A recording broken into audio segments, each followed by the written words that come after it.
ngayong gabi. Exciting po ang ating pag-uusapan na naman.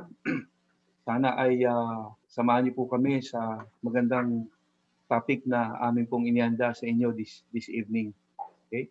Ang ating pong title is ang grace po ba is an excuse to sin o parang license to sin? Okay? So, pabatiin ko muna yung mga kasama natin bago tayo mag-start. Bati muna tayo. Okay, magandang gabi po sa bawat isa. So, samahan niyo muli kami sa isa na namang pagtatalamitam. Lalim na Tagalog yun. Pero nakaintindi namin. Sa isang kumbaga, pag-uusapan.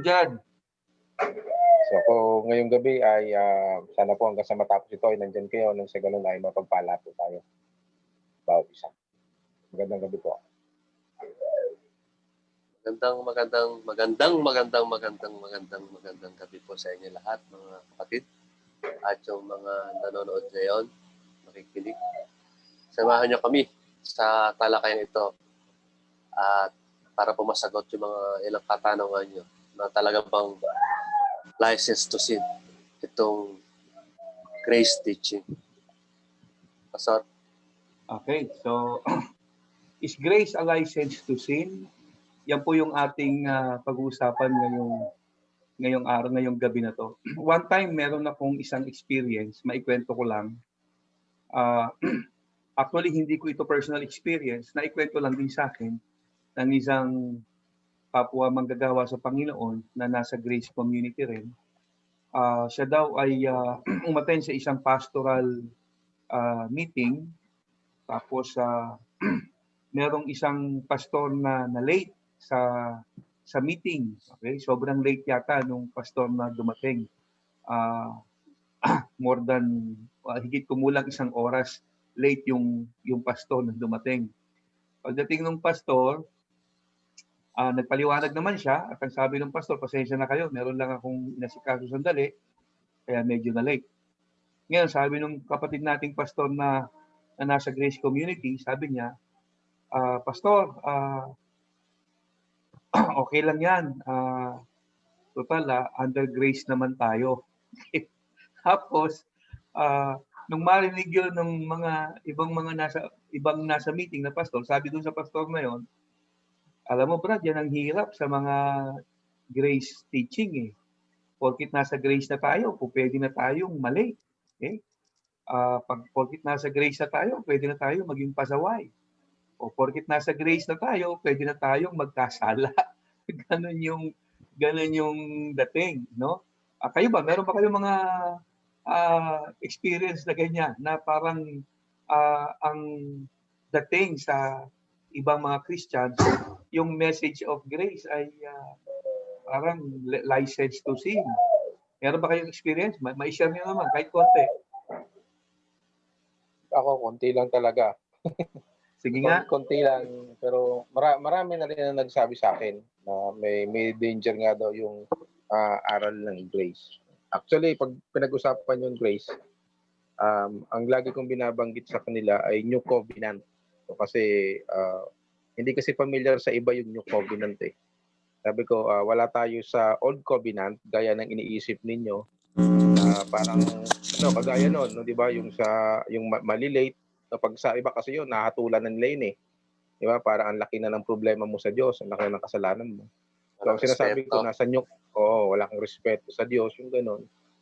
Eh, sabi ko, pinatawad na nga tayo eh. Kasi nasa New Covenant tayo. So, ang New Covenant, yung grace. Nasa biyaya tayo. Pero of course, wala kaming sinasabi na malaya ka nang gumawa ng kung ano mang maisipan mo na hindi maganda. Yung hindi magandang bagay, hindi pa rin naman maganda talaga yun. Hindi maganda sa paningin ng iba. No? At hindi rin kaaya-ayang pagmasdan. No? Pero kung meron tayong, sabi ko nga sa kanila, kung meron talaga kaming isinishare dito, ay yung paano ba talaga tayo lumaya. No? Kasi maraming Kristyano ngayon, hindi sila malaya eh. Daming pinagbabawal. No? Kasi nga, nasa Old Covenant yung kanilang mga aral. No? Sa Old Covenant kasi, galit na galit ang Diyos eh. Isa pa dyan ay yung sinasabi ko, yung ating identity. No? Yun lang naman yung lagi naming pinagdiriinan no? Na tayo linis na, tayo pinatawad na, yun yung identity natin eh, tayo matuwid na. No? So, anumang kasalanang nagagawa natin ay hindi na yun nakakaapekto sa atin, sa ating ugnayan sa Diyos. Pero hindi pa rin siya license to sin. Kasi ang mali ay mali. Ang kasalanan laging may consequence. No? Yung po yung lagi ko ring binabanggit. So sa aking experience ko marami na rin po akong nagpaliwanag patungkol diyan sa kanyang bagay. Ikaw Gani, may experience ka? Meron, konti lang din. O sige, kahit konti kwento mo. Yung dati kong nag-Bible study sa bahay, tapos nawala. Tapos nahinto yung Bible study, siya yung nagmamoderate sa amin. Tapos, siguro mga 3 o 5 years ulit kami nakita doon sa shop ko, sa gawaan ng cellphone. Tapos na-share ko sa kanya yung grace, yung New Covenant of Grace, na-share ko sa kanya. Tapos ang sagot niya sa akin, Brad, delikado yan. Sabi niya gano'n. Bakit daw delikado? Wala naman siya sinabi, bakit delikado ba? Sabi niya, Brad. Malumana yung boses niya na parang may, Brad, delikado yan. Sabi niya gano'n. So, yun yung aking experience na nasabihan tayong delikado yung pagtututo ng grace. Pero bakit nga ba karamihan ng mga Christians na tingin ko hindi naman masyadong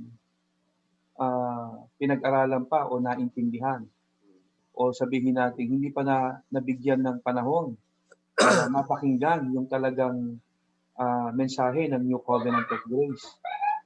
Bakit nga ba sila ay merong negative connotation dito sa mensahe ng full grace? Ang dating sa kanila, dangerous yung message of grace. Madalas narinig natin sa kanila na, alam mo yung message of grace, okay yan. Maganda yan. Pero dapat yan ay sa mga medyo matatagal na sa Panginoon itinuturo. Kasi pag itinuro mo yan sa mga bago pa, dangerous yan. Baka yung mga makikinig sa iyo niyan, yung mga bago, maging abusado sa Christian life at maging lisensya yan sa pagkakasala.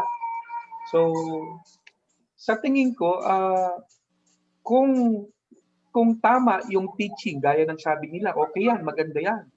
Tapos biglang bawi na dapat yung ganyan itinuturo lang sa mga matatagal na.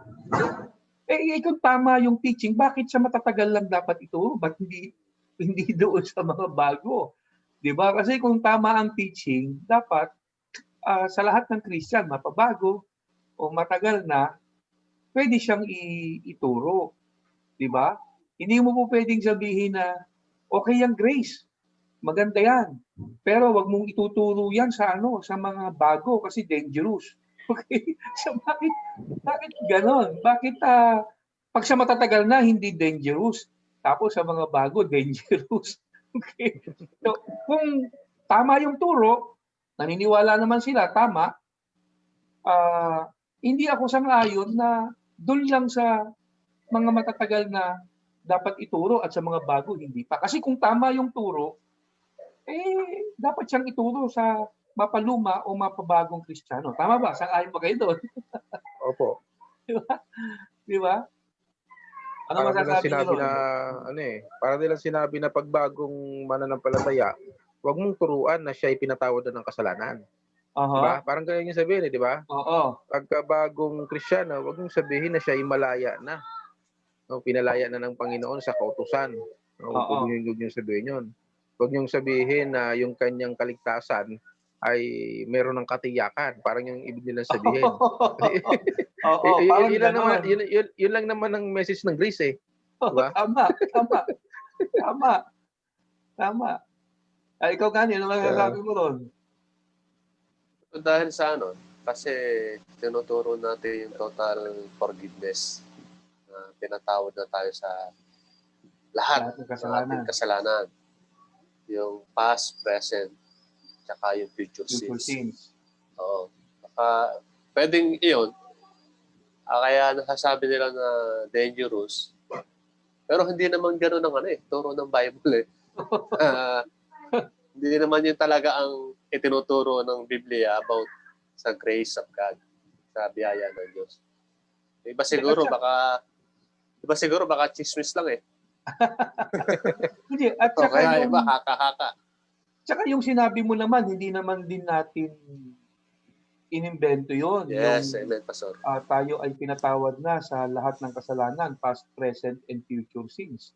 Hindi naman natin inimbento yon. Yon ay nakasulat sa sa mismong salita ng Diyos.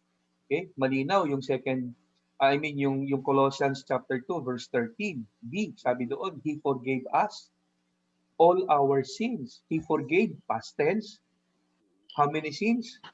All our sins.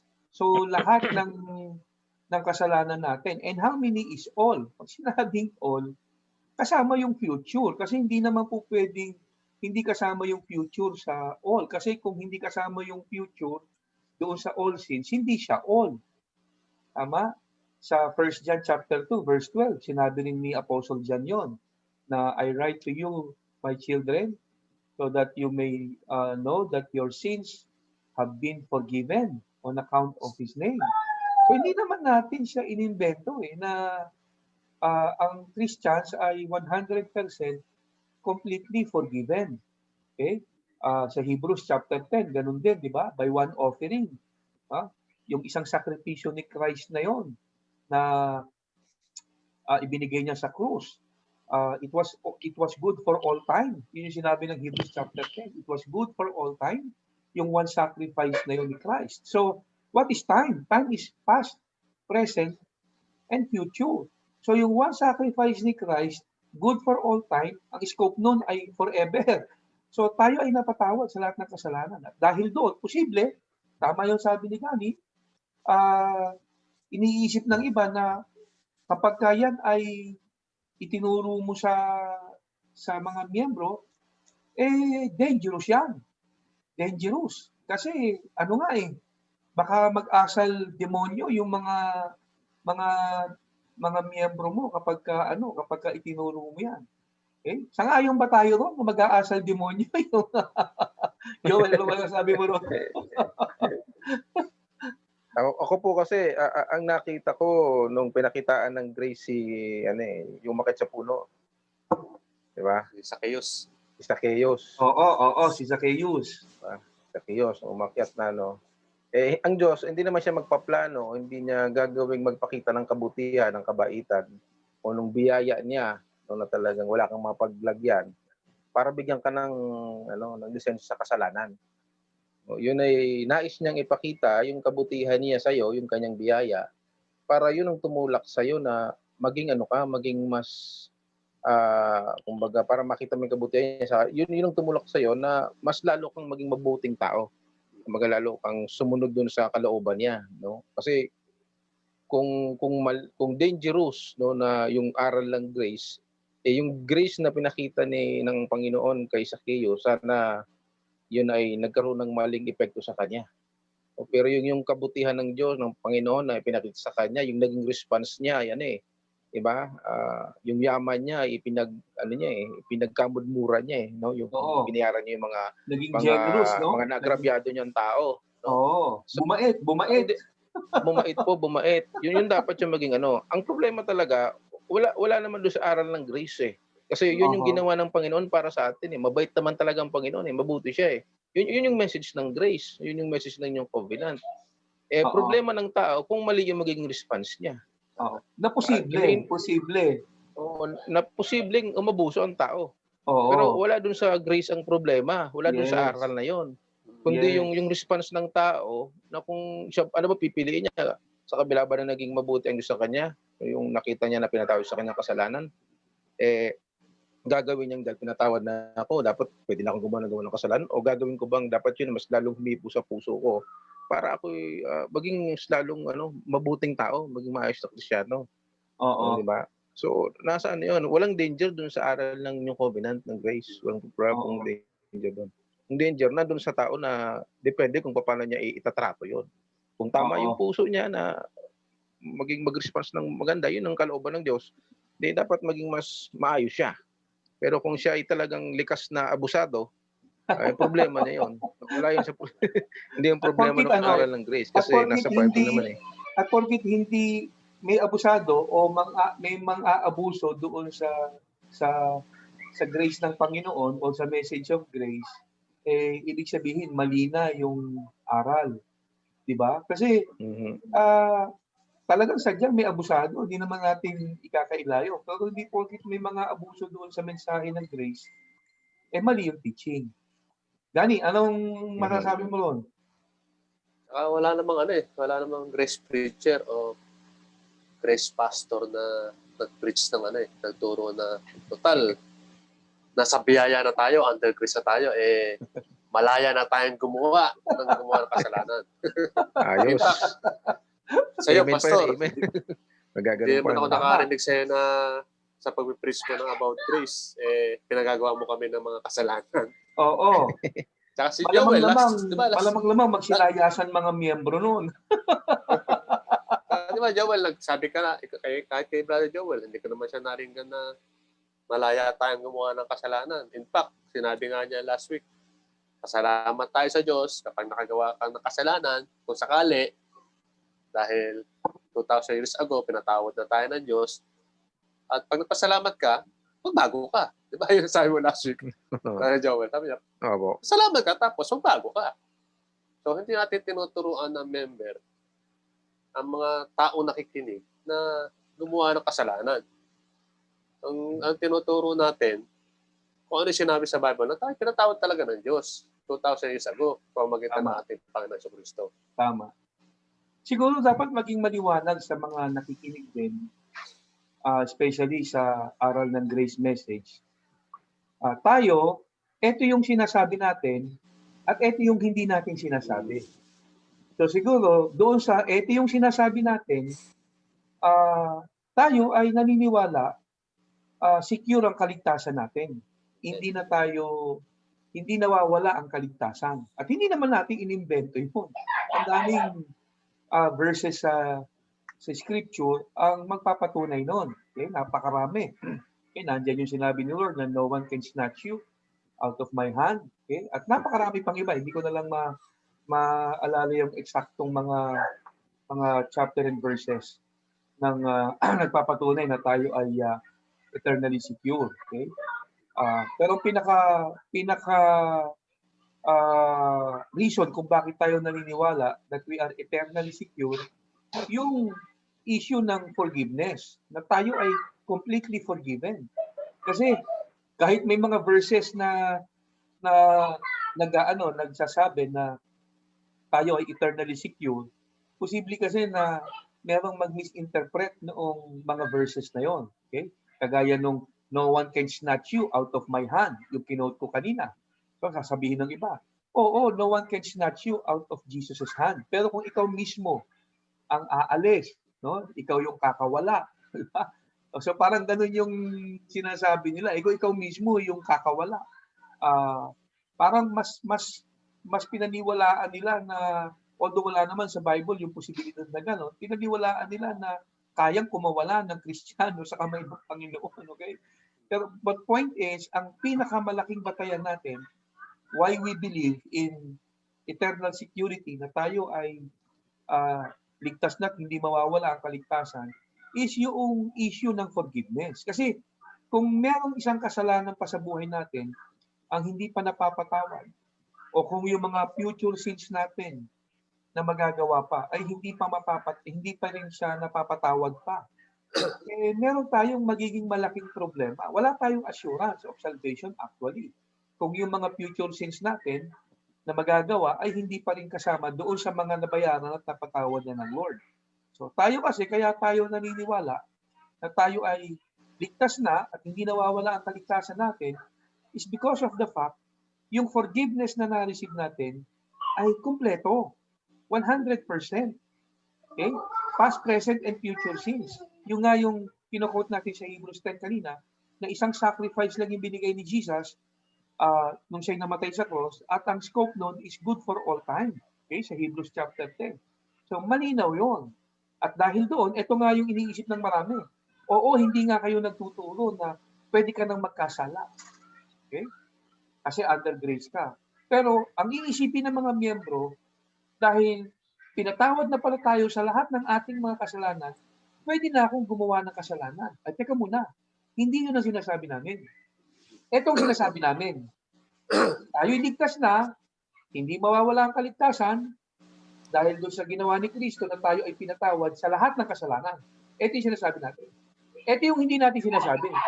Hindi porkit ikaw ay ligtas na at hindi mawawala ang kaligtasan at pinatawad ka na sa lahat ng iyong mga kasalanan, pwede ka na gumawa ng kahit gano'ng maraming kasalanan. Okay? Tama? So, ano pa masasabi niyo sa punto yun? Ito yung sinasabi natin, ito yung hindi natin sinasabi. Pero kayo Parang ano yun pastor yung sa driver's license. Parang sa driver's license yun Binigay sa atin yung driver's license. Hindi para mag-drive ng pagdadrive na... Kasi kahit wala ka namang license, pwede kang mag-drive. Oo. Tama. Binigay sa atin yung license, hindi para mag-drive ng parang demonyo sa lansangan. Di ba, Pastor? Saka, ibinigay yung license sa atin, hindi para i-break yung mga traffic rules sa kalsada. Ibinigay yung license, privilege to. Pero itong grace, itong eternal life na ibinigay sa atin, hindi ito privilege ito gift. Regalo to sa atin ng Diyos. Kaya walang problema sa regalo At wala rin problema sa nagbigay ng regalo. Ang problema talaga doon sa tumanggap ng regalo. Paano siya nag-response, Pastor? Yes, tama. Joel. Parang depende kung ano tingin niya, no? Kung ito ba ay privilege o gift. Depende talaga sa ano. Depende talaga sa tumatanggap. Kung ang tingin niya ay privilege, privilege to para magkasala. Parang gano'n no? Kasi kahit wala kang license, nakakapag-drive ka naman. Bakit ano? Ganoon din naman sa license to sin. Kahit wala ka namang license to sin, matagal ka nang gumagawa ng kasalanan. Hindi mo kailangan ng license to sin para gumawa ng kasalanan. Gagawa. Ako po, meron po akong mga teorya kasi nung minsan po na ako nagsasaliksik, tinitingnan ko yung mga pinagmulan ba ng aral. Nakita ko nakaligtaan kasi ng mga nagturo lalo na nung ang aral ng pagiging Kristiyano. Nagmula kasi yan sa mga bandang Europe. Tignan natin yung history niya, mga bandang UK. Nung napunta siya ng Amerika, yung aral, doon na nawala na yung covenant hindi na doon. Kaya kung papasinin niyo, yung karamihan ng mga kapatid natin na nasa New Covenant, kalimitan nasa Singapore, yung nahawaan ng UK, kalimitan na yung mga pagdating kasi ng Amerika puro naging old covenant na yung dala ng mga nagtuturo. Pero originally talaga kung titingnan natin yung history, ang church, yung covenant talaga ang dalang aral niyan. Covenant grace. Nabago na lang nung napunta ng Amerika. Naging mixture. Naging mixture, pinasok nila yung old covenant hanggang sa nag-mission yung Amerika. Kaya yun na yung kumalat na aral. Pero originally, hindi talaga dala-dala ng mga missionary mula dun sa Europa hanggang sa napunta sila ng Amerika, yung aral ng mixture na old covenant sa New Covenant kasama nila. Ako po yun ang nakita ko kasi tinitingnan ko yung history ng mga pastor na nagtuturo ng New Covenant. Puro galing po ng Europe. Puro pagtingnan mo yung history niyan, So magandang maganda na rin na maunawaan ng bawat isa. Na yung aral po ng yung New Covenant of Grace, hindi po siya bago. Meron kasi natin nagsabi sa akin, Pastor kailan ba yan nag-originate? Kailan ba yan nabukas Apostol Pablo, nag-originate yan. Ang tingin nila kasi bago. Sabi ko, hindi po bagong aral yan. Actually, binago na lang yan. Hindi yan bago. Nung mapunta po ng Amerika, yung mga missionary, yung mga lumipas na panahon, binago ng mga nagtuturo. Yan po nagmula po sa simulang aral. Binago lang ho yan, hindi ho yan bago. yan po ay matagal na po ang aral na yan. No? So, yun lang po yung nakakalungkot na bagay. Nabalik yung churches sa pagiging masyado na uling parang legalista na na mga parseo ang dating, kasi hinalo na nila yung batas masyado. So, nawala na yung aral ng New Covenant. Yes. Kaya pansin mo ngayon, may tuturo ngayon mga pastor, ang daming nagkukot ng mga Old Covenant teaching, di ba? Quote ng quote dun sa Old Testament. Tapos yun yung tapos i-apply dun sa panahon natin, hindi naman applicable. Di ba? Kaya yun tuloy yung naging maraming Kristiyano nag-iisip ngayon sa panahon natin na kahit na sila'y Kristiyano na, isip nila na yung kanilang relasyon sa Diyos ay may problema pa. Ngayon tayo naman yan, tuturo ngayon ng New Covenant, ng Grace. Tayo ngayon nagiging parang kontrabida sa kanila. Kasi sinasabi natin na wala nang problema yung relasyon natin sa Diyos. Kasi yun ang sinasabi natin eh. Ngayon sa kanila, sasabihan ng, licensusin yan. Yung bang ganun. Nagtuturo lang naman tayo kung ano talaga yung tinapos na gawain ng Panginoon eh. Hindi ko lang tuturo na malaya sila sa paggawa ng kasalanan. Tama. Hindi ko ano yung talagang tinapos ng gawain na gawa ng Panginoon para sa atin. Ano yung epekto talaga nun sa atin. Balikan ko lang yung kaninang nabigyan natin ng konting pansin, yung doon sa knowledge na o doon sa message na mapapakinggan ng isang Kristiyano na total forgiveness, eternal security, yung possibility na ang response niya dito ay maging negative, okay? Yung parang ang dating ay, naku, ligtas na pala ako. Hindi na pala mawawala ang kaligtasan ko. Yay! Pwede na akong gumawa ng maraming kasalanan kasi ligtas na pala ako. At pinatawad na ako sa lahat ng kasalanan ko, past, present, and future sin. So, pwede na akong gumawa ng kahit na gaano karaming kasalanan kasi ligtas na pala ako. Well, hindi natin inaalis yung possibility na merong Christians na mag-response ng ganon. Tama? Meron. At siguro nga dahil merong mga Christians na nag-response ng ganon, tapos meron nga yung mga Kristiyano na nakakita ng ganon yung naging response ng mga Christians na nakarinig ng grace, iniisip ngayon nila, false teaching yung grace. Diba? Kasi talagang mayroong mga nagre-response ng gano'n. Naalala ko na naman yung isang kwento ng isang Kristiyano na napasama siya sa isang grupo ng mga Christian rider. Pagkatapos nag-ride sila, mga nakamotor, nag-ride sila. Nung dumating na sila doon sa kanilang destination, bumili ng isang case ng Red Horse. Yung yung mga kasama niya. Tapos may kasama pang Yossi. Di nagulat siya. Tinanong niya yung mga kasama niya, teka muna mga kapatid, di ba mga born again tayo, mga Kristiyano tayo, bakit tayo mag-iinuman at may Yossi pa? Okay sana kung red wine lang, kaso Red Horse tong binili niyo. Sabi sa kanya nung bumili, bakit? Mawawala ba kaligtasan mo pag uminom ka ng Red Horse? Hindi mo ba alam, pinatawad na tayo sa lahat ng kasalanan natin, past, present, and future. Okay, ang dating sa kanya, nung mensahe ng pure grace, pwede ka nang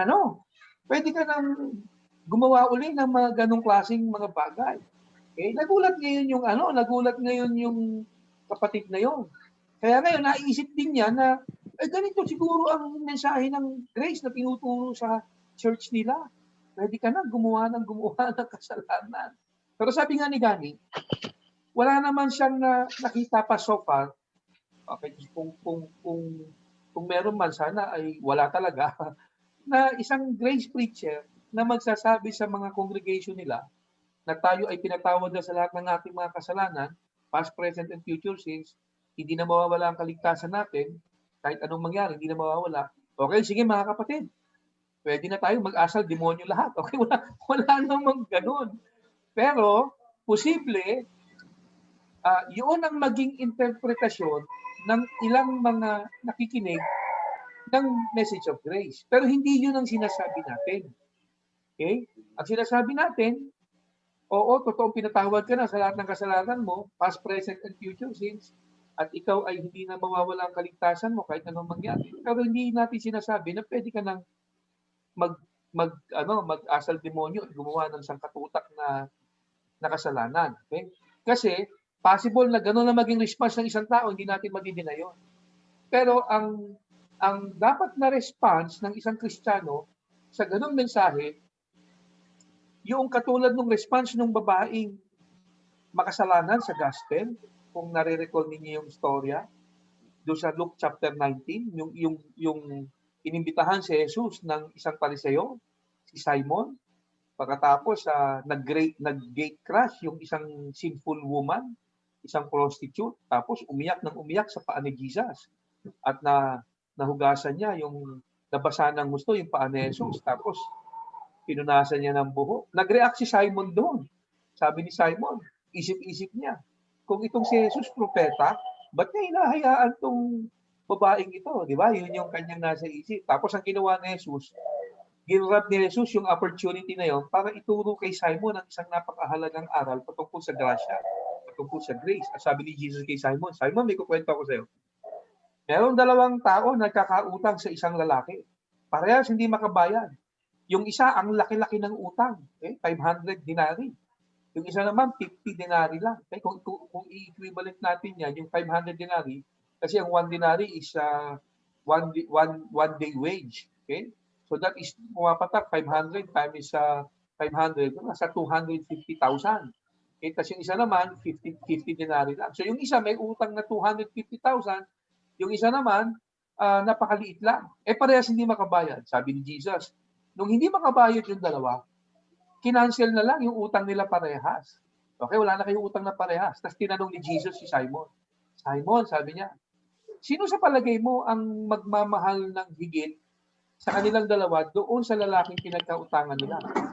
Yung pinautang ng maliit, yung 50 dinari, o yung pinautang ng malaki, yung 500 dinari? Sino magmamahal sa kanila ng higit? Ang bilis na sagot ni Simon eh. Sabi ni Simon, yung kinancel yung utang na malaki. Yung pinautang ng malaki. Okay? Sabi ni Jesus, tama ka, Simon. Okay? Tapos sabi ni Jesus, ang pinatawad ng konti, nagmamahal ng konti, ang pinatawad ng malaki, magmamahal ng malaki. Okay? Now, ang point doon is this. Hindi naman issue dito kung gaano kalaki o kaliit yung pinatawad sa atin. Yung response yung ating pinag-uusapan. Ito yung tanong ni Jesus kay Simon. Simon, doon sa dalawang pinatawad, sino sa kanila ang magmamahal ng higit? Okay? So ang ina-expect ni Jesus na response sa taong pinatawad, magmahal sa kanya. Yun yung response. Okay? Hindi na issue kung maliit o malaki. Sa totoo lang, wala namang pinatawad ng maliit eh. Kasi isang kasalanan lang, hindi mapatawad sa'yo, impyerno na punta mo eh. So hindi naman issue yun. So yung response na hinihingi ni Jesus doon sa taong pinatawad niya ay magmamahal sa kanya. Kaya yun sabi niya kay Simon, Simon, sino sa palagay mo ang magmamahal ng higit doon sa dalawang pinatawad?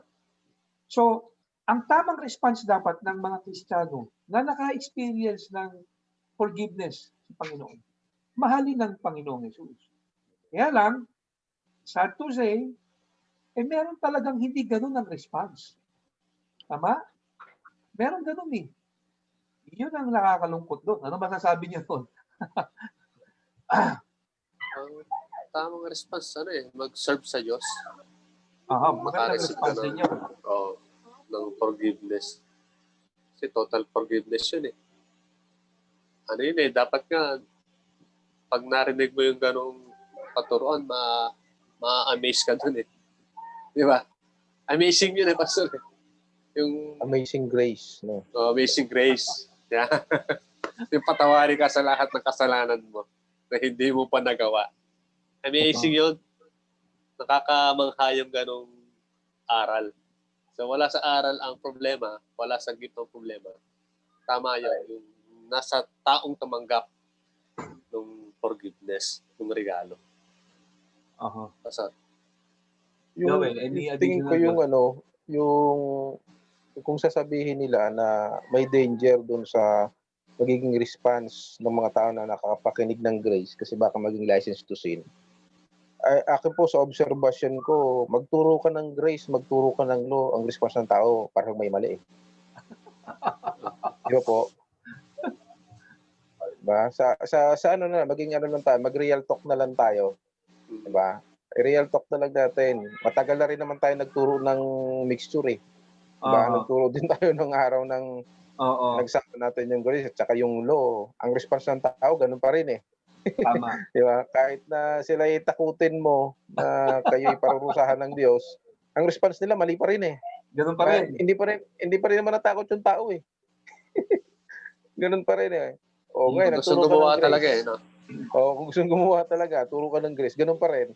Nandun talaga sa nagre-response. Diba? Wala dun sa ano. Eh dangan nga lang, tayo po kasi nakita natin na kung meron talagang para sa ating mga Kristiyano, hindi yung aral ng Old Covenant. Yung nakita natin na yung aral talaga sa atin na mga iniligtas, yung New Covenant of Grace. Hindi natin dapat haluan ng law. So wag sanang tingnan ng iba na may danger doon kasi magiging license to sin. Kasi nung panahon na law pa rin naman tinuturo natin, yung mga tao parang may license pa rin naman pag gumawa ng kasalanan eh. So wala doon hindi dapat doon ang pinaka standpoint. Talagang ang dapat ang tingnan natin nandun sa nagre-response. Wala doon sa aral, no. Sana maging fair tayo doon. Kasi kahit ituring po ng iba na yan ay license to sin, magiging license to sin doon sa mga makapakinig. Tingnan din naman nila yung sarili nila, yung mga tinuruan nila, kahit naturuan din nila na wag itong gawin, gagawin pa rin. So parang sa tingin ko unfair na sabihin ng mga kritiko na license to sin ang pagtuturo ng patungkol sa grace. Kasi kahit naman magturo ka ng patungkol sa law, nagmumukha pa rin namang license to sin eh. Kasi wala naman sumusunod eh. Diba? Maging patas tayo, no? Huwag tayo magmanatan doon sa aral. Tingnan natin yung aral na mabuti. Tapos timbangin natin, no? Tapos makikita natin kung ano talaga yung dapat talaga nating itinuturo. O kung dapat ba niya haluan natin ng law, o yan ay dapat pure lang talaga ng grace. Kasi nandun tayo sa panahon talaga ng biyaya. Alam yan ng mga ng mga nagtuturong dispensationalist. Kasi 7 kinds of dispensation yan eh, di ba? Alam naman nila nasa panahon tayo ng grace eh. Di ba? Dispensation tayo ng grace. Di ba? Unang dispensation ay yung conscience. Di ba? Yun. Tapos human government, tagang pumasok yung law. Di ba? Yun yung mga may mga dispensation ng king, dispensation ng prophets. Di ba? Yun yung mga dispensation eh. Alam nila na yung dispensation natin, nasa grace tayo. Yun ang talagang panahon natin ngayon. Dinidil tayo ng Diyos base sa kanyang kabutihan. Hindi base dun sa nilalaman ng lumang kasunduan. So sana maging fair yung mga ibang nagki-critics ng aral ng grace. Kasi mas may danger pa nga yung law eh. Kung talagang titingnan natin eh, mas may danger pa nga ituro yun. Yun ay kasi nga mali na nga yun eh. Siyempre yun talaga, yung tingin ko, doon talagang danger kasi mali yun eh. Pero yung turo mo yung tama, wala doon ang danger. Ang danger, yung response ng tao, problema niya yun. Yung problema nung tinuturo natin. Di ba po? Tama. Kagani, Pastor. May dadagdag ka gani. Mag-quote tayo ng isang verse na patunayan natin na hindi talaga license to sin. Sa Titus, Pastor, Titus chapter 2. Oo. Verse 11. Verse 11. Hanggang 12. Ano ba yung aking Ito. Sahin natin ito. Titus chapter 2, verse 11 to 12. For the grace of God has appearing that offers salvation to all people. Verse 2. It teaches us to say no to ungodliness. So, ano yung delikado dito? Di ba? Ang grace of God. Tapusin mo bro, tapusin natin. And worldly passion, and to live self-controlled, upright, and godly lives in godly lives in this present age. Tayo, Pastor. Ang linaw, ano? Oo. Ang nagtuturo sa atin para mamuhay ng godly at umayaw sa kasalanan, yung grace ng Panginoon. Yes, amen. Di ba? So it's very clear na hindi tayo tinuturuan sa grace na gumawa ng kasalanan. Di ba? Na misunderstand lang ng mga nakikinig na kung saan kasi kapag ka nagturo ka na ng eternal security at saka ng complete forgiveness, kasi magkapatid yan konektado yan Kasi ang basihan natin ng kaligtasan natin na hindi mawawala ay completely forgiven tayo. Yun lang naman ang basis natin Di ba? Kaya ka nakatitiyak na ligtas ka na kasi 100% completely forgiven ka. Yung future sins mo, napatawad na rin yon. Yung magagawa mong kasalanan sa hinaharap, kung gaano mang karami yun hanggang bago ka mamatay, lahat yung kasama sa binayaran ni Jesus at napatawad. So kaya ka nagkaroon ng Kaya ka nagkaroon ng eternal security. Now, yung mga Christians na nakapakinig nun, posible na may posibilidad na mga abuso. May mga abuso talaga na ligtas na naman pala ako Hindi po pwede na akong gumawa ng maraming kasalanan. Anyway, hindi naman mawawala ang kaligtasan ko. Well, totoo naman yon na posibleng may mga abuso. Pero hindi yun ang tamang response. Yun yung sinasabi natin. Hindi yun ang tamang response. Ang tamang response, kagaya nung kinuwento ni Joel kanina, kay Zacchaeus, na nung ma-encounter niya si Jesus, maranasan niya yung grace ng Panginoon, nawala yung kasakiman sa pera. At naging mabait. At nangako na hindi na uulit sa kanyang mga pinagagawang kalokohan. Tapos ibabalik pa yung mga perang ninakaw niya. Tapos yung sinful woman na umiyak sa paanan ni Jesus, ang ganda nung sinabi ni Jesus Sabi ni Jesus, itong babaeng ito, nung dumating ako dito, Simon, sabi niya, hindi mo ako binigyan ng tubig para makapaghugas ng paa. Pero siya, kanina niya pa ako hinuhugasan ng paa pamamagitan ng luha niya. Hindi mo ako hinalikan, pero ito, kanina pa halik ng halik sa paa ko. Okay? So, parang sinasabi ni Jesus dito kay Simon na itong babaeng ito, yung kanyang pinamamalas, bunga ng kanyang pagmamahal dahil sa tinanggap niyang ito yung response niya dahil sa tinanggap niyang forgiveness. Yes. Kaya nga ang sabi ni Jesus, 'di ba? Ang pinatawad ng konti, nagmamahal ng konti. Ang pinatawad ng malaki, magmamahal ng malaki. At yun yung nangyari doon sa babae. So, point is, ito yung tamang response. 'Di ba? At hindi natin may kakaila, merong magre-response ng hindi tama. At pag nag-response ng hindi tama yon, hindi natin yun sinasang-ayunan. Hindi natin sinasang-ayunan yon. Hindi natin sinasabi sa kanya na okay lang yan, brad o sister. Sige lang, tupad, pinatawad ka na sa mga kasalanan mo. Ligtas ka pa rin naman. Hindi natin sinasabi yon. Kinukorek natin yon. Hindi ganyan ang tamang response sa na-receive mong grace ng Panginoon. Okay? Pero pwede siyang mag-response ng ganon. Okay? Abusuhin niya yung grace ng Panginoon. So, hindi license to sin ang grace. Pero, may mga Christians na posibleng ang gawing license to sin. At sa totoo lang, hindi mo na rin naman kailangan ng license to sin para ikaw ay gumawa ng kasalanan. Tama? Parang yung kinutigani kanina na example. Hindi mo naman kailangan kumuha ng driver's license para mag-drive. Ang dami-dami nagda-drive, walang license. Diba? Ang dami nagda-drive, wala namang license. Ang hindi lang makapag-drive, Pastor, ang hindi lang makapag-drive, yung hindi marunong mag-drive. Hindi marunong mag-drive. Correct. Tama. Diba? At saka sa totoo lang, maidagdag ko rin lang, sa totoo lang, kapag ka talaga nagturo ka ng pure grace, yung possibility na merong mag-misinterpret ng tinuturo mo, parating nandun. In fact, yan nga yung gauge kung ikaw ay talagang nagtuturo ng gospel.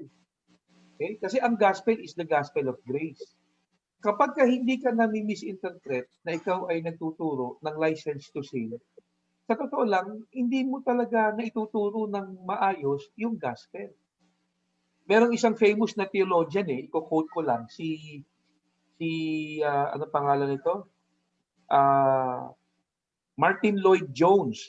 Merong magandang sinabi si Martin Lloyd Jones I-quote ko lang yung sinabi ni Martin Lloyd Jones. Isa itong famous theologian Itong sabi ni Martin Lloyd Jones. Sabi niya, there is no better test as to whether a man is really preaching the New Testament gospel of salvation than this. That some people might misunderstand it and misinterpret it to mean that it really amounts to this. That because you are saved by grace alone, it doesn't matter at all what you do. You can go on sinning as much as you like because it will redound all the more to the glory of grace. That is a very good test of gospel preaching. Now look at this. Ano sabi niya? If my preaching and presentation of the gospel of salvation does not expose it to that misunderstanding, then it is not the gospel. Okay, sabi ni Martin Lloyd Jones, there is no better test para malaman natin na ang isang preacher ay totoong gospel ang kanyang pinipreach. Sabi niya, kung totoong gospel ang pinipreach ng isang preacher, may posibilidad na siya ay mami-misunderstand na nagtuturo ng license to sin. Pag hindi siya na-misunderstand na nagtuturo siya ng license to sin, hindi niya talaga pinipreach ang gospel. Now, si Apostle Paul na-misunderstand Diba? Sa Romans chapter 6, meron sinabi si Paul shall we go on sinning so that grace may increase? Ba't nasabi ni Paul yun? Na shall we go on sinning so that grace may increase? Kasi na-anticipate ni Paul sa chapter 5, after niya magturo patungkol sa grace ng Panginoon, justification by faith, forgiveness of sins, reconciliation with God.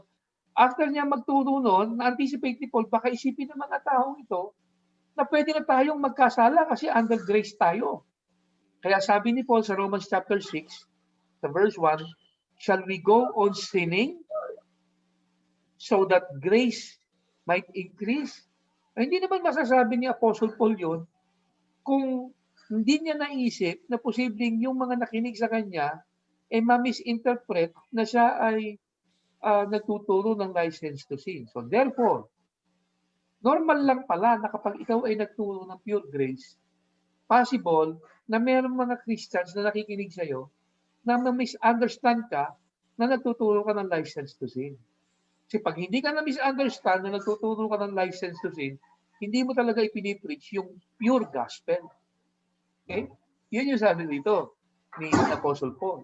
Okay? Kaya maigi yung yung sabi ni Paul. Matapos niyang ituro yung grace, pinatawad na tayo sa lahat ng ating mga kasalanan, 100%. You are now totally forgiven. Tapos bigla siyang kumambyo. What shall we say then? Shall we go on sinning? No, sabi niya. God forbid, sabi niya. So, nilinaw ni Paul na hindi license to sin to, pero kasi itong posible ninyong intindi sa aking itinuro at maging response. Okay? So, yun yung sinabi ni Paul. Any additional? Ano masasabi niyo ron? Ang gusto kasi ng mga nagtuturo ngayon, hindi naman yung grace na-expose Ang gusto ng mga nagtuturo ngayon, na-expose yung sin. Diba? Yun ang Yun ang sin conscious, masyadong sin conscious. Kaya tanong sa atin, tuturo pa ba kayo na huwag kayong papatay, huwag kayong magnanakaw? Huwag kayong magsisinungaling? Ano sabi mo? Tanong sa atin Ano sagot mo?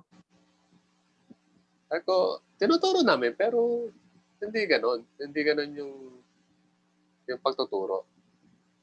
Paano? Jawel.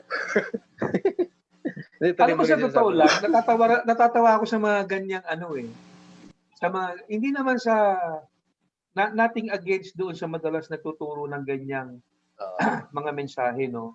na laging nire-remind yung mga member na masamang magnakaw, masamang mangalunya, masamang magsinungaling, no? Na parang ang dating, sa palagay mo ba hindi pa Hindi nila alam ng alam. mga miyembro mo Oo. na masamang magsinungaling, masamang magnakaw, at kailangan ituro mo yan para malaman nila. Okay? hindi hindi naman nila malalaman yan dahil itinuro mo. Punto, matagal na nilang alam na masamang pumatay, masamang magnakaw, masamang magsinungaling, masamang mangalunya, matagal na nilang alam yon. Pero bakit mo sasabihin pa na itinuturo nyo pa ba yon? Sa totoo lang, kahit hindi mo ituro yun, matagal na nilang alam yun. Okay? Ang ituro mo, yung hindi pa nila alam, which is yung pure grace. No? Yung, ito yung ito yung isang revelasyon na dapat maintindihan ng marami. Ano masasabi niyo ron? Ang nakakatawa kasi diyan no, ini-expose, gusto ko nilang i-expose yung dati nang expose. Diba? Hindi mo expose naman yung kasalanan Hayag Diba? na eh. Ano na siya Hayag na yun Joel, Bukod sa alam na yun ng tao. Ano po? matindi din yung may mga yung tawag diyan. Yung parang sasabihin nila, may impression sa akin si Lord. Nasa sibaang ito, mga ganun ba? May nag-commit ng immorality, may nag-commit ng mga ganun-ganun ba mga kasalanan? Di ba? Condemning di ba? Imbis na paglabas ng... May hangover ka pa, Gani nung pinagalingan mo Imbis na paglabas nung umatin ng fellowship tuwang-tuwa doon sa napakinggan. Hindi Paglabas, lugo-lugo condemned na condemned sa nararamdaman Ano ba talaga? Pinatawan na ba talaga ako o hindi pa? Yung mga ganun Pastor. Yung mga ganung yung mga ganung bagay pa sa 'di ba kinakausap naman natin yan pag may mga nakakagawa ng mali, 'di ba? Pero hindi natin hindi natin para ipagkalandakan pa sa pulpito yung ginagawa nila. No, kasi ano na yun mako-condemn sila kung pinatawad na ng Panginoon yan, bakit mo pa i-condemn? Oo. No? May kinakausap na lang natin ng personal para diba? May mga disiplina din naman tayong ginagawa diyan kasi alam pa rin naman nating kasalanan diba? Pero hindi na natin ipaparamdam na sila kumbaga galit ang Diyos sa kanila, hindi na ganoon. Ang layunin natin diyan ay yung katulad ng nasa Galatians chapter 6 ba 'yon? Na inire-restore na natin sila. Diba? Yun na yung kasi mga na yan inalis na yung condemnation kaya alam naman nilang mali yung ginawa nila So dinidil na lang natin sila ng personal. Huwag na doon sa pulpit. So hindi na doon sa pulpit kasi marami pa tuloy tao ang nape-personal pagka pinupulpit mo sila yung iba mga ganong bagay. Ano kaya hindi pa biyaya yung kanila, hindi biyaya yung nararamdaman nila. Ano tingin doon sa yung mga ganon na may na-vision, tapos may napakinggan na nasa simbahang ito, ano yun? Ano tingin nito? Naiba talaga sa topic. Sagutin mo. Kulang lang sa tulog guli-guli yun. O ano? Kulang lang sa tulog yun.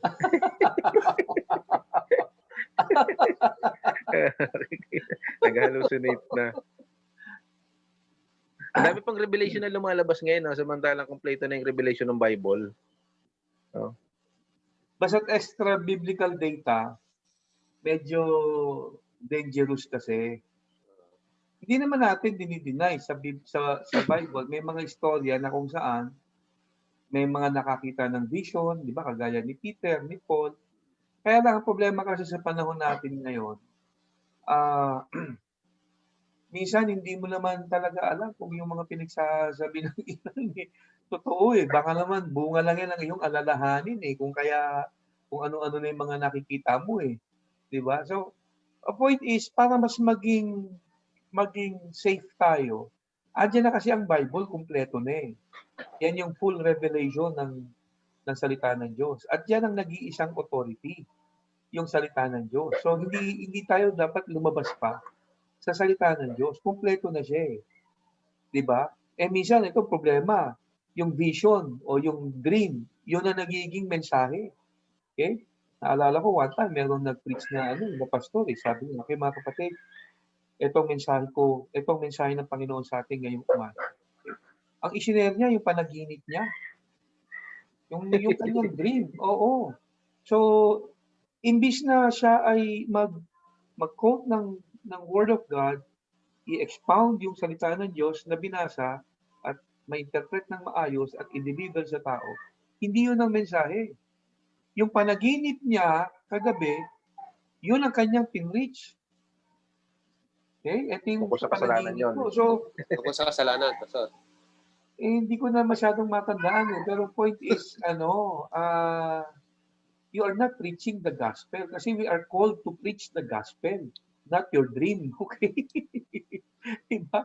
Hindi ganon. So, para maging safe tayo, okay, at hindi tayo ma-deceive at mapalayo sa maling aral, kumpleto na ang Bible eh. Nandiyan na siya. Okay?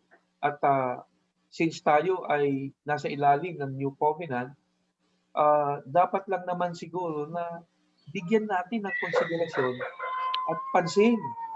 Ano ba itong aral sa ilalim ng New Covenant? Kasi nandito tayo sumasa ilalim eh. Ang problema, maraming Christians ngayon ang namumuhay sa New Covenant na parang Hudyo. Diba? Living like an Old Covenant Jew. Sila ay nasa ilalim ng New Covenant but they're trying to live like an Old Covenant Jew. Which is hindi tama. Diba? So, under the New Covenant, tayo ay nasa under grace. Lahat ng teaching sa grace ang dapat nating bigyan ng pansin. Okay? Nag-side note lang tayo kasi nag-quote si Gani ng gano'n. Okay? But going back dun sa ating topic, ang grace ba is an excuse to sin o license to sin? Ang sagot natin, hindi. Hindi. Hindi license to sin ang message of grace. Okay? Nandoon na lang yun siguro sa tumanggap ng mensahe na since alam niyang pinatawad na siya sa lahat ng kasalanan niya, past, present, and future, hindi na mawawala ang kaligtasan niya, kaya posibleng maisip niya, pwede na akong gumawa ng kasalanan. Okay?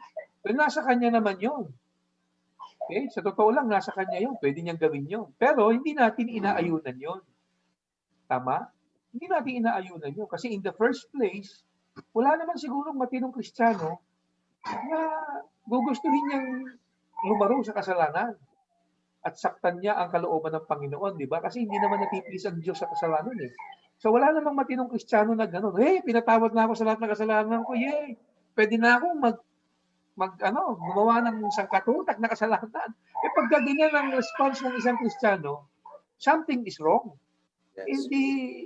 Baka hindi pa talaga Kristiyano yan. Hindi pa talaga born again yan. Di ba? Walang conversion, Pastor. Again lang. Ha? Walang conversion, no?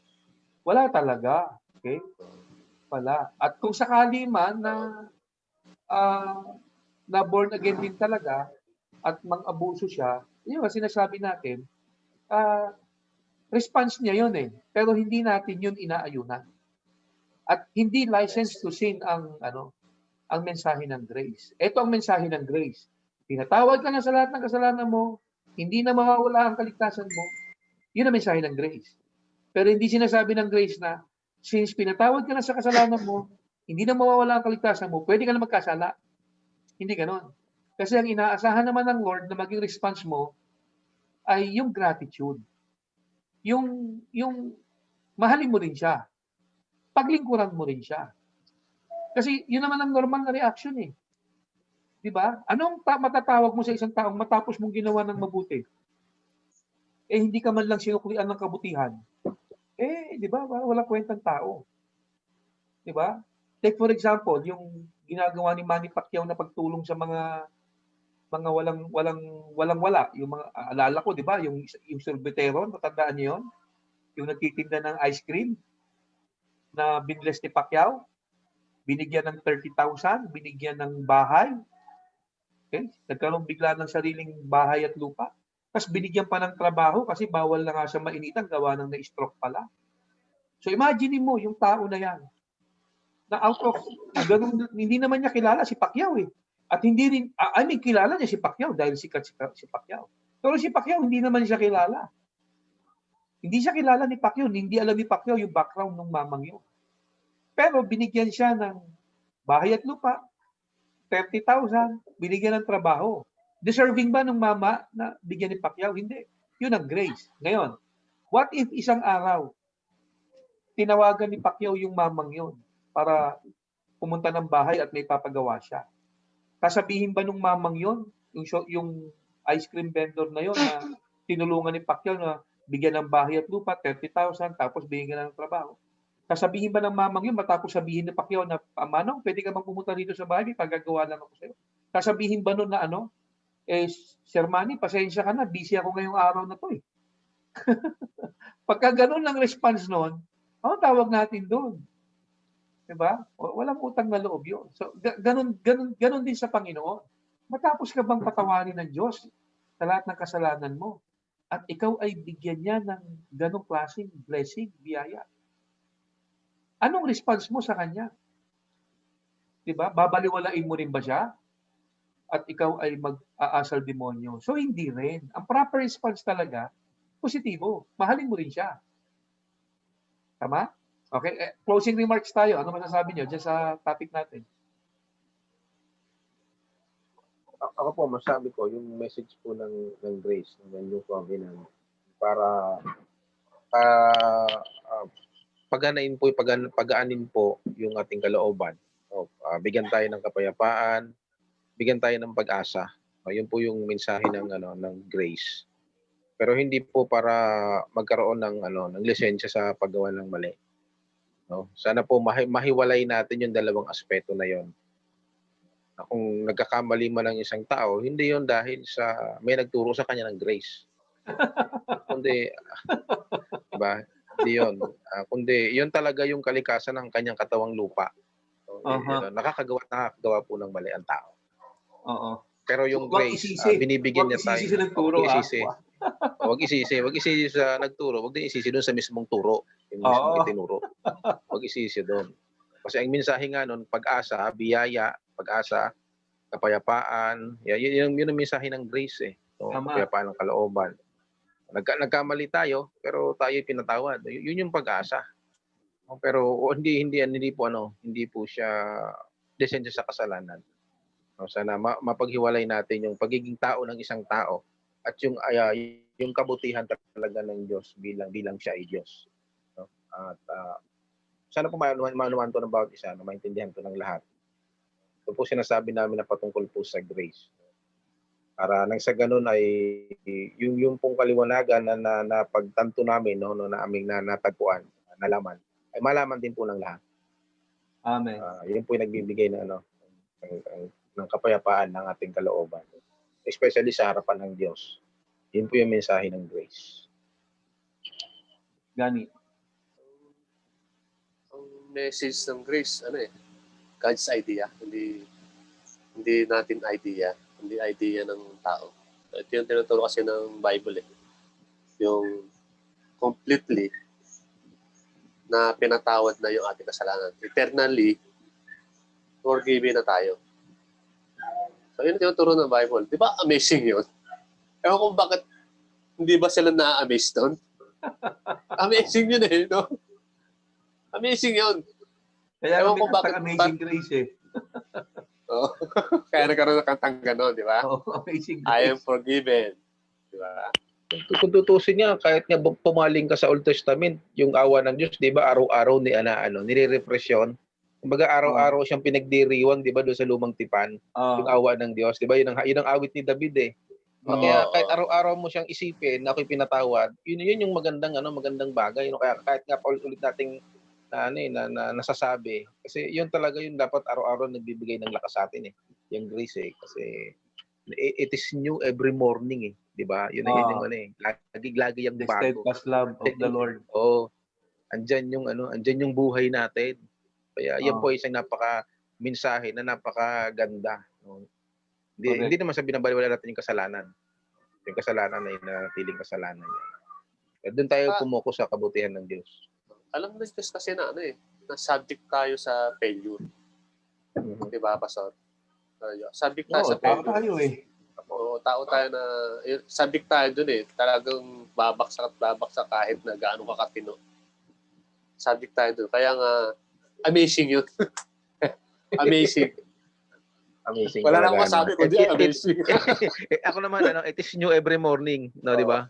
Kasi bukas babagsak ka, may bago na naman na pag-ibig kinabukasan. Bagsak ngayon, bukas may bago na naman, di ba? Yun yung maganda doon eh. Tsaka sa totoo lang, wala namang Kristiyanong huminto sa paggawa ng kasalanan. Meron ba? Meron ba? Wala naman eh. Di ba lahat naman tayo ay patuloy na nagkakasala. I doubt kung merong Kristiyano na dumating sa point na hindi na siya nagkakasala. Naisip ko lang, Pastor. Kaya na pinakausap ako eh. Pinakausap ako kanina, naisip ko lang. Tungkol sa salvation. So, tayo kasi, once saved, always saved. Save. Tapos sa kanya, sabi niya, pwedeng mawala yung kasalanan. Kaligtasan. So, tanong ko, Kaligtasan. kasalanan. Sorry, ang kaligtasan. Sabi ko, kailan ba mawawala yung salvation natin? Ilang kasalanan ang dapat magawa para mawala yung salvation natin? Tama. At gaano kalaking kasalanan? Gaano kalaki? Wala naman siya masabi. Nasan yung boundary? Nasan yung line? Oo, Pastor. Oo. Wala naman siya masabi. Sabi, yun eh. Nawawala yung salvation. Maganda yung tanong mo na yun. Hanggang saan yung limit, no? Ano yung limit ng kasalanan na magagawa ko para masabi mong nawala na yung kaligtasan ko? No? At hanggang saan yung kasalanan na magagawa ko na ligtas pa ako dyan? Okay?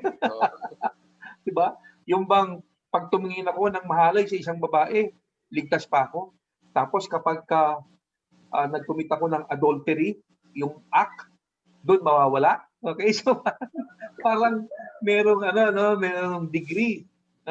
Ang labo nun. Malabo yung ganong, unang-una, wala namang pundasyon sa Bible yun. Di ba? Ang nasa Bible, nung sumampalataya ka kay Jesus, ikaw ay pinatawad sa lahat ng kasalanan. Lahat. At dahil doon, ikaw ay naligtas. At naligtas ka only by grace. Okay? Only by grace through faith. So yun. Ngayon, anong response mo doon? Posible na maging response mo positibo.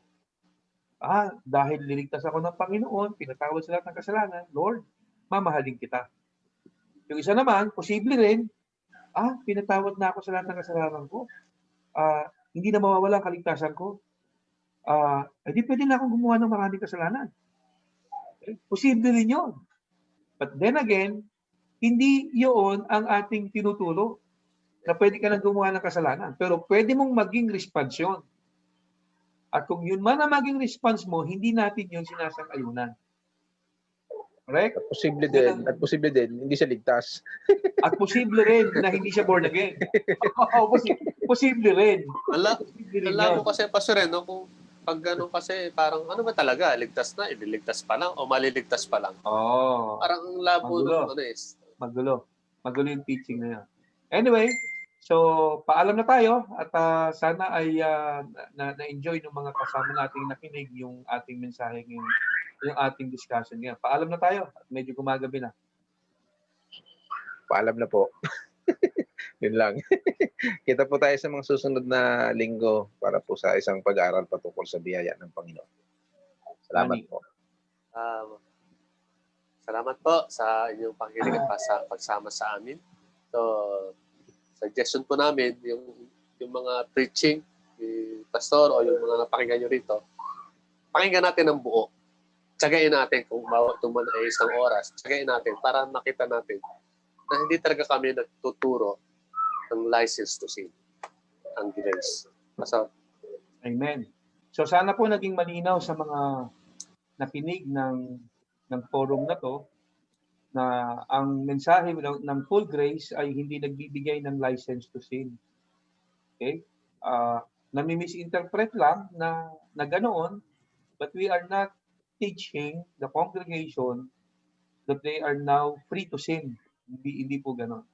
So we hope and pray na naging malinaw sa ating lahat ito at may natutunan po nawa tayo sa forum nito ngayong gabi. Okay, so next week po, samahan niyo po uli kami sa isa na namang exciting topic na aming pong pag-uusapan sa susunod na linggo. Okay, so ingat po tayong lahat mga kapatid. Wait po. Stay safe and stay blessed. Salamat po sa inyo lahat.